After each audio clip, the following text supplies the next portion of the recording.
All right, boys and girls, children of all ages, fellow pandemic travelers. It is day, God, I don't even remember anymore. 34? Is this day 34?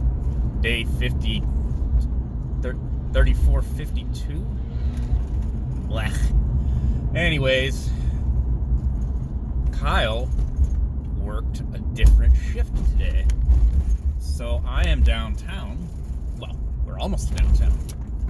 During the day, when I normally am never here. So we're gonna go take a little spin through downtown and think out loud about stuff, which is what I've been doing with these things. Just another dude with an opinion. Like I've been saying, I'm not an epidemiologist, but I have played a lot of Plague Inc. So I like to think I know a thing or two about pandemics, okay? So the good Governor Inslee did his press conference. I mean, it's still going on right now. It's the bizarre kind of tele-press conference where the people who know from different departments are Skyping in, or I hope to God they're not using Zoom, are Skyping in and taking questions from, I guess, journos who are also Skyping in. It was very bizarre. Like there's nobody in the room, but there's like people in the room. It's weird. They are extending, or they say we are opening up our. We are going to open our parks. Open our parks. Yeah. And I mean, I should be over it at this point. But the ruination of the vacantness, the lack of people, it's just bizarre. Anyways, they're gonna open our parks, and they were all he was wishy-washy about what that means. Like, well, some parks will be open, and you'll have to check ahead to see which ones are gonna be open. Like state parks and national parks and different types of parks. I don't know. Dog parks. And I understand that they have that they have to kind of be clear. I mean, they have to be clear in their language about what is happening, what's going to happen. And they don't want to, they have to manage expectations, right? You can't get people too excited like we're all just going to go back to normal, immediately, right?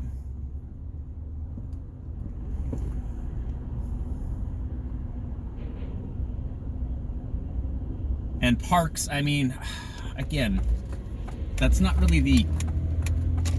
vital infrastructure that we need to reboot. I mean, I get it. It's public lands, it's our lands, you can get out and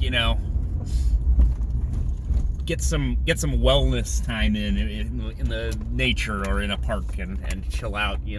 Might be helpful for some people, but at the same time, that's not the game change. Like, that's not the deal breaker. That's not what's driving people insane, right? Let me talk in circles a little bit more here. I mean, I appreciate them giving us a date for a part of the ending of the lockdown. That's good. They were showing some data, some models, and I hate that when they show you these graphs and they're like, oh, this is a model. And it's like, well, how is it modeled and with what data and how are we getting these numbers? And they don't really have the time to go into methodology really during the press conference. I mean, I suppose they do, but I don't expect Inslee to actually understand and articulate the methodology for whatever data they're looking at. But it looks like their curves are going down. Like I've said, we've had a consistent rise in total cases, a lot of negative tests, overwhelmingly negative. But an average of 15 deaths per day, something like that. And then the average new cases, you know,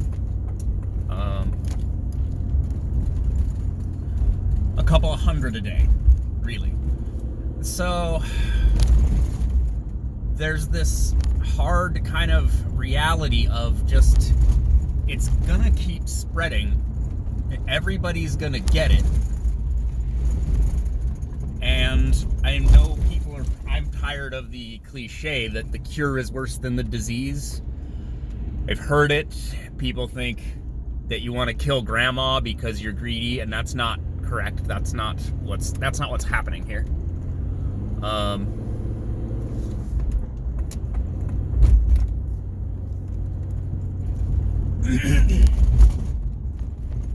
What's happening is we are looking at a complete collapse of our food supply chains. Shortages. I'm seeing reports that there's gonna be meat shortages soon. I mean,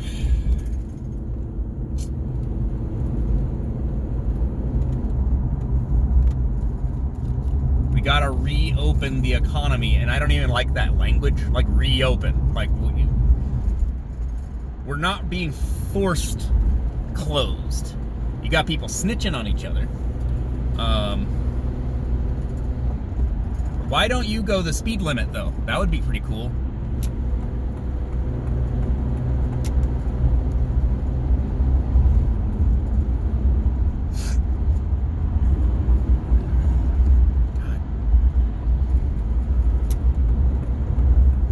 Like, what the effects of this thing are going to be long term. And I mean, I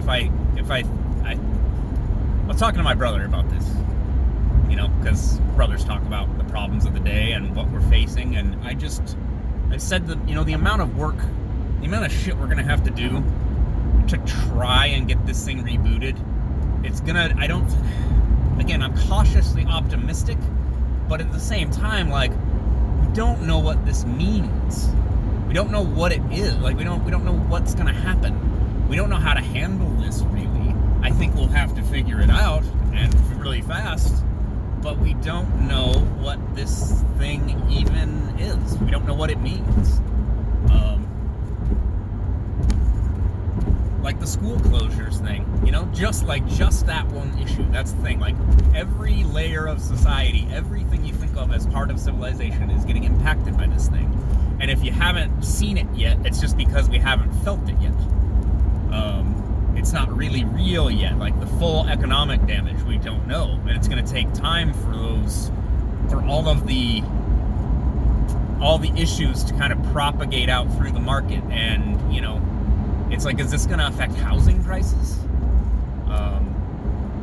Are businesses, not just businesses, going to go out of business? Obviously, some are, but think about all of your dentists. Think about all your, you know, all your like less essential medical people. What are they looking like? They're not allowed to do, you know, practice right now, right? What about all your lawyers? Allegedly, there's going to be a lot of divorces. A lot of divorces after this. So they'll have work to do, but everything. I mean, we haven't really felt it yet. I just saw a video that claimed to be from Tripoli, and it looked like complete bedlam. They're complete economic chaos, and now chaos in the streets. And we think things are bad here. I can only imagine how the developing world is going to cope or not cope with this thing. I mean, South Africa was on the verge of collapse before this happened, and now they have this. I mean, how wild is it going to get? And are we going to watch, you know, global food aid to places like Africa end? And then Africa's billion people descends into a nightmarish genocidal apocalypse where, I mean, cannibalism is not that far off when people are hungry. They will eat each other if that's the only thing to eat. And game will get fished and hunted out of it into extinction by hungry people. And then they will eat each other.